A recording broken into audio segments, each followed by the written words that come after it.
नमस्कार, स्वागत है आपका personal finance bulletin money time में। मैं हूं विपुल सिंह, लेकर हाजिर हूं आपके लिए आपकी जेब और जिंदगी पर असर डालने वाली पर्सनल फाइनेंस, बिजनेस, कॉर्पोरेट और पॉलिसी से जुड़ी खबरें। तो चलिए अब फटाफट शुरू करते हैं आज का सफर। ईद की छुट्टी से पहले शेयर बाजारों ने एक नया रिकॉर्ड बनाया। BSE सेंसेक्स पहली बार बुधवार को 75,000 का आंकड़ा पार करने में सफल रहा।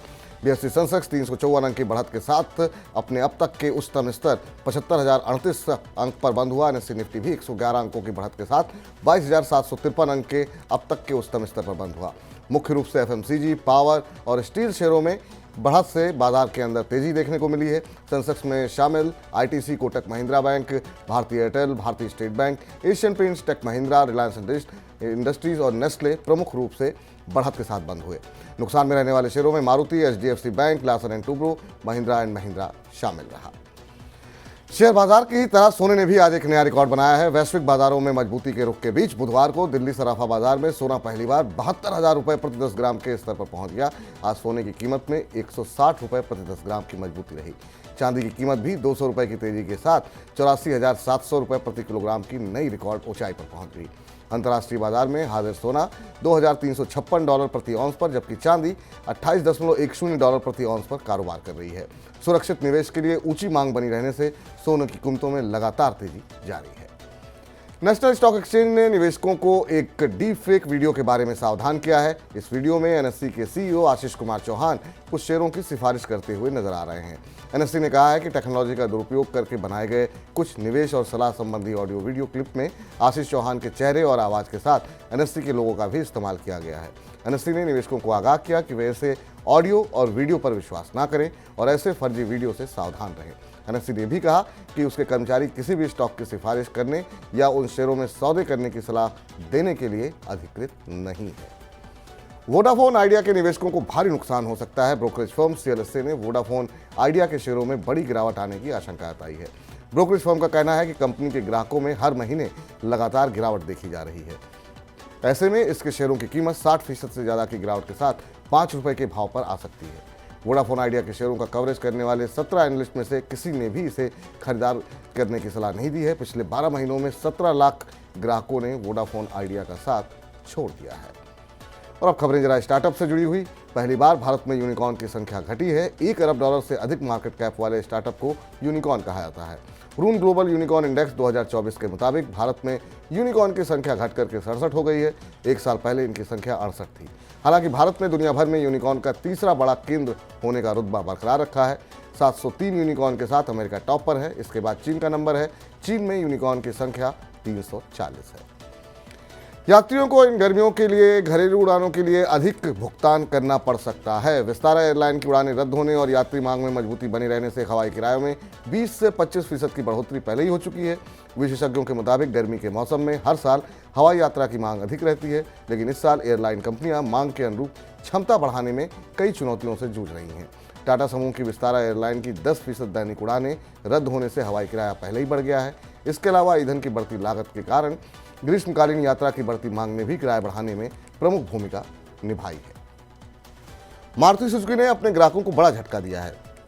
मारुति ने अपने लोकप्रिय और सबसे ज़्यादा बिकने वाले मॉडल स्विफ्ट की कीमत बढ़ा दी है। इसके अलावा कंपनी ने अपनी SUV ग्रैंड विटारा के कुछ चुनिंदा मॉडल के दाम भी बढ़ाए हैं। नई कीमतें 10 अप्रैल से लागू कर दी गई हैं। कंपनी ने स्विफ्ट की कीमत में 25,000 रुपये और ग्रैंड विटारा सिग्मा वेरिएंट की कीमत में 19,000 रुपये तक की बढ़ोतरी की है।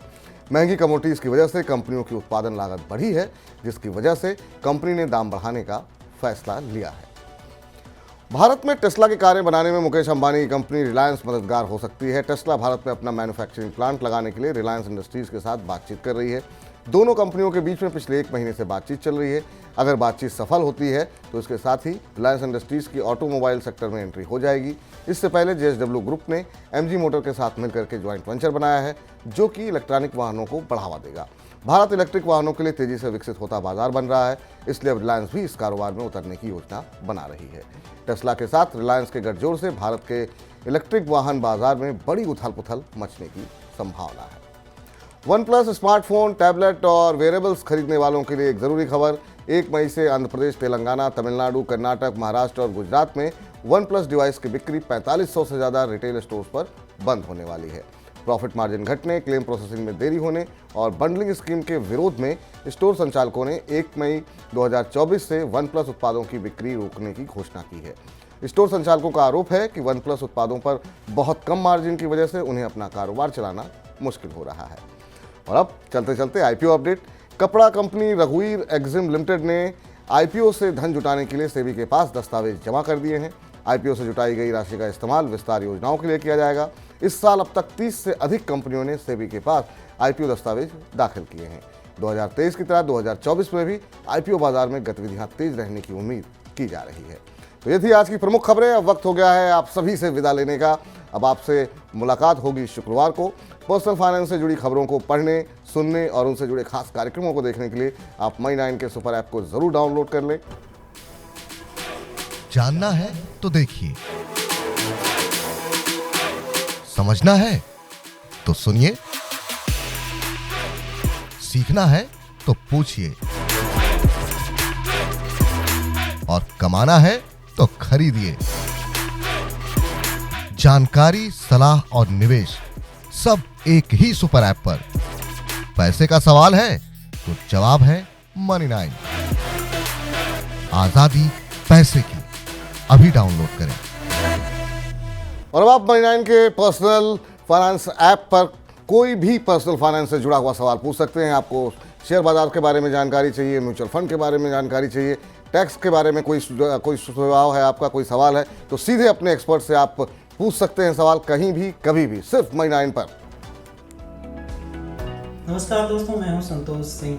अगर आपको नहीं समझ आता है स्टॉक, करना चाहते हैं निवेश, पूछना चाहते हैं स्टॉक मार्केट से रिलेटेड कोई भी सवाल, तो पूछिए टॉक टू एक्सपर्ट सेक्शन मनी9 के ऐप पर। Download the app now. आज का हमारा मनी9 आपको कैसा लगा, नीचे लिखे कमेंट बॉक्स में अपनी राय हमें अवश्य बताएं और आपके सुझावों पर हम वास्तविकता से अमल करने की कोशिश करते हैं। फिलहाल के लिए मुझे अब इजाज़त दीजिए। आप सभी को शुभ रात्रि, शब खैर और आप सभी दर्शकों को ईद की बहुत बहुत मुबारकबाद। मुझे इजाज़त दीजिए, मनी9 के साथ बने रहिए। नमस्कार।